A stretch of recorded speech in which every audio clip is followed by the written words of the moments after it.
Today, I wanted to just really hit on something, dealing with pain.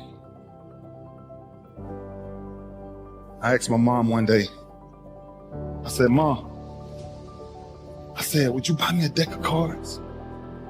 She says, Junior, I don't gamble in my house. Ain't no cards coming in my house. I said, Mom, I don't need them for gambling. I don't want them for gambling. I just need a deck of cards, Mom. My mom, for years, from the time I was 4, 5, 6, 7, 8, 9, 10, I never saw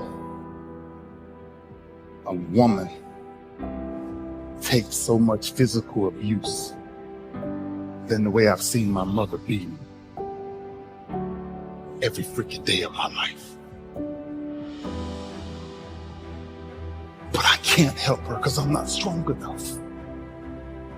I don't have the muscle to get these men off my mother. My mother's a very high yellow woman, and every time they hit her, she would bleed from her eyes. She would walk around for days with sunglasses on in the house. I said, Mom, I need a deck of cards. Last altercation we got in, my stepfather hit my mama so hard in the face. I called her. And I looked at him with this rage and this pain in my eyes. Like one day, and I took this deck of cards. I couldn't live in the house, so I had to live in the garage. And after this last altercation we had with this guy, I ran to my garage and I grabbed this deck of cards and I flipped a 7 and I started doing 7 push-ups. I flipped a 6, I did 6. I flipped a 9, I did 9. I flipped a 2, I did 2. I flipped another 9, I did 9. Until I got all the way through the deck. Jack, Queen, King worked 10. Aces, 25s, and Jokers, 50. Until I got sick and tired of what pain felt like in my gut. It didn't even matter to me anymore because I started shuffling them all over again, and that's when I started doing my sit-ups. Because I wanted to make sure sports wasn't the reason why I started training.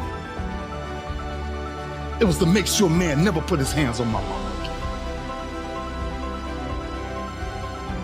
And I told my mama,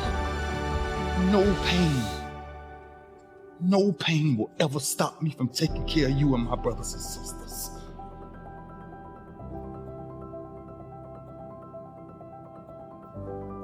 That's why I started doing what I started doing.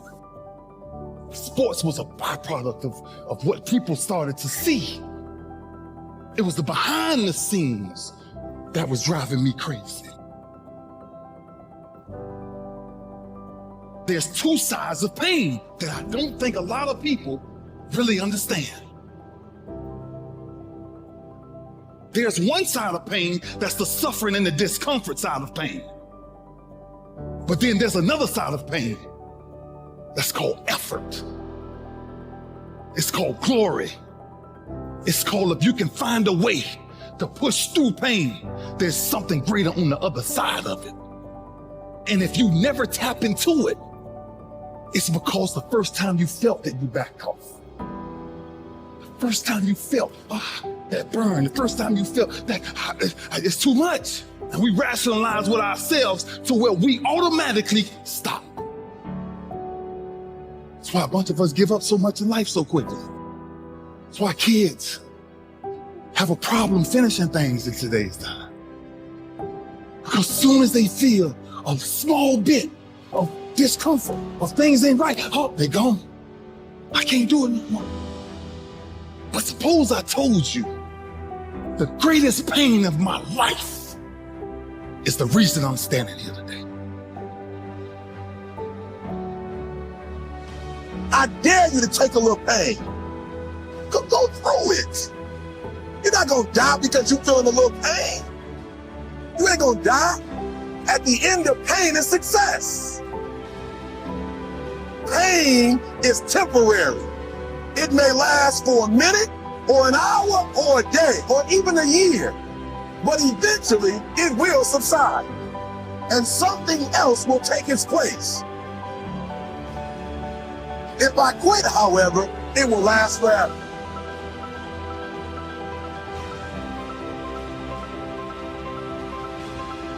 On the other side of that pain,